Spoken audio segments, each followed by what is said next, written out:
यहाँ तो सब कुछ बिखरा पड़ा है।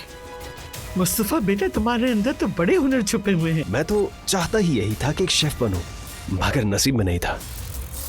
खुश आमदीद। कसम से 2-3 बार अपने घर वालों से कहा, मगर बाबा हंस पड़े।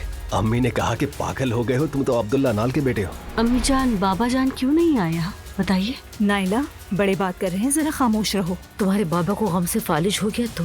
मेरा दिल बहुत दुखा हुआ है, मैं घर वापस नहीं जाऊंगा। हमारी दोनों बहुएं एक साथ घर छोड़कर चली गई हैं। क्या ये कोई मामूली बात है? अगर किसी ने देख लिया, सुन लिया तो क्या कहेगा? अब अजलान यही समझेगा कि मैं उसके लिए आई हूँ। ये क्या कर रहे हो?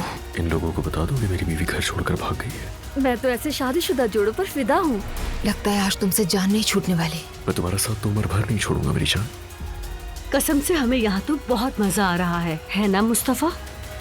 कम से कम सुबह शाम ताने तो नहीं सुनने पड़ते। ठीक है, फिर हम तुम्हारे सुकून में दखल नहीं डालना चाहते। नहीं अम्मी, नायला के कहने का मतलब वो नहीं था, प्लीज बुरा मत मानिए। नायला और दुआ मेरी बेटियों की तरह हैं, लेकिन हमें इस तरह तोड़ने का मैं किसी को भी हक नहीं दे सकती। मुझे और अपने बाबा को और ज्यादा दुख मत दो, और जितना जल्दी हो सके अपने घर आ जाओ। खुदा हाफिज। जब तुम दोनों की शादी हुई तो मैंने कहा ये नहीं चल पाएगी,